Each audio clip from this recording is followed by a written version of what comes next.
अस्सलामुअलैकुम, मेरा नाम सोहेब खान है और वन बिग रियल्टर्स के प्लेटफॉर्म से मैं आप लोगों से मुखातिब हूँ। मैं मौजूद हूँ कोहिस्तान क्लेव की ब्राह्मा एक्सटेंशन वाली साइट पे। मैं दिखा सकूँ आपको, this is the main round about और सामने मेरे स्प्रिंग नॉर्थ ब्लॉक है, वहाँ स्प्रिंग साउथ ब्लॉक है, इस तरफ एग्जेक्टिव आ जाता है। आज मैं थोड़ा सा साथ साथ मैप के साथ साथ भी आप लोगों को एलेबोरेट करने की कोशिश करूँगा और थोड़ा सा ब्रीफ करना ये चाहूँगा कि हम लोग जो सजेस्ट करते हैं आपकी बजट के अकॉर्डिंगली मैं सजेस्ट करना चाहूँगा इस वीडियो के अंदर कि आपको कौन सा प्लॉट लेना चाहिए, उसके पर्क्स एंड बेनिफिट्स क्या है अगर आप इंस्टॉलमेंट्स के ऑप्शंस देख रहे हैं, चाहे वो फ्रेश बुकिंग हो, चाहे वो एक्सटेंशन 4 का हो या चाहे वो एक्सटेंशन 3 का हो। अब इस एरिया से समझाना ज़्यादा इजी होगा, इसलिए पहले मैं बात करता हूँ एक्सटेंशन 3 की।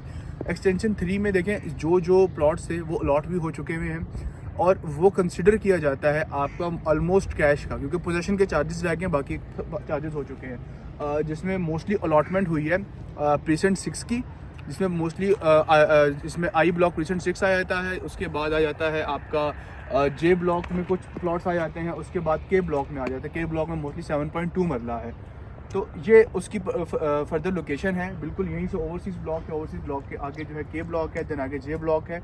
जे ब्लॉक को जी और एच ब्लॉक के साथ से भी एक्सेस है कि after that we are moving toward the extension 4। Extension 4 में अभी रिसेंटली आपने देखा होगा जो नवंबर दिसंबर का टाइम है, this is the balloting time. Balloting होना शुरू हो गई है। बैलेटिंग में जो लोग पार्ट लेना चाहते हैं वो अपने प्लॉट के जितने भी अपने वाजिबात हैं वो जमा कराएं और उसका नंबर लगवा लें। अब ये सीन है कि अगर उसमें कोई पार्ट लेना चाह रहा है ना, तो उसको भी मिनिमम 60 to 70% पेमेंट जमा करानी पड़ेगी प्लॉट की। 39,90,000 का प्लॉट था, ऑलमोस्ट उसको 30,000 के करीब अमाउंट जमा करानी पड़ेगी, तो वो बैलेटिंग के लिए किसी एलिजिबिलिटी के लिए आएगा। तो अब सीन ये है कि ये भी आपका एक तरीके से कैश का सीन बन जाता है। और उसकी लोकेशन में बताता चलूँ तो देखिए ये पूरा जो एरिया यहाँ से शुरू हो रहा है ना, आगे आहिस्ता आहिस्ता आगे ओवरसीज़ के आगे के ब्लॉक, जे ब्लॉक, फिर प्रीसेंट 6 के सामने का जो एरिया बनता है आगे ये एरिया, और ये एरिया इस तरीके से आगे जाएगा। अगर मैं आप लोगों को बताऊँ इस जगह से, तो यहाँ पे आप देखें ये spring south, spring north, spring south, और ये आगे एरिया फिलअप है। यहाँ पे आपका एग्जेक्टिव ब्लॉक आ जाता है, आगे प्रीमियम एग्जेक्टिव नहीं चला था, इसी लोकेशन पे एक्सपेक्टेड है, तो इस जगह पे आएगा। इस जगह लोकेशन है। लोकेशन के बारे में ज़्यादा चलो, लोकेशन सारी सॉलिड लैंड है, बहुत खूबसूरत लैंड है। यहाँ पे सारे खेत वगैरह हैं। अगर आप लोगों को मैं गूगल मैप का भी इमेज शो कराऊँ तो ये आप देख सकते हैं। और ये इमेज जो गूगल मैप सेटेलाइट इमेज होता है, मोस्टली जो प्रॉब्ली होता है ये आई थिंक 3 मंथ्स पुराना होता है। तो आप लोगों को एक ये सेटिस्फेक्शन मिल जाएगी कि यार जो मेरा एरिया है, जो मेरी प्लॉटिंग का एरिया है, वो कितने अर्सा पुराना है, उस जगह पहले क्या हुआ करता था। तो ये आप लोगों को क्लियर होगा कि वो एरिया सॉलिड लैंड है। तो अगर आपका बजट 30 के राउंड अबाउट है, आई प्रेफर कि आप एक्सटेंशन 4 में चले जाएं।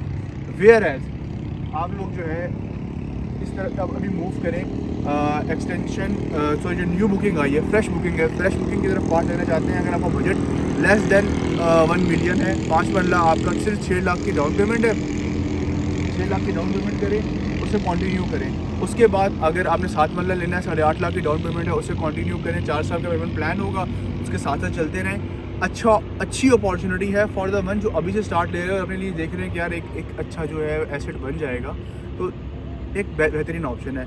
मैं ये बातें इसलिए कर रहा हूँ क्योंकि जितने भी पिछले प्रोजेक्ट्स थे एक्सटेंशन 1, 2, 3 आपको फिजिकली आपके सामने हैं, चीज़ें आपको काम होता हुआ नज़र आ रहा है, चीज़ें डिलीवर्ड हैं।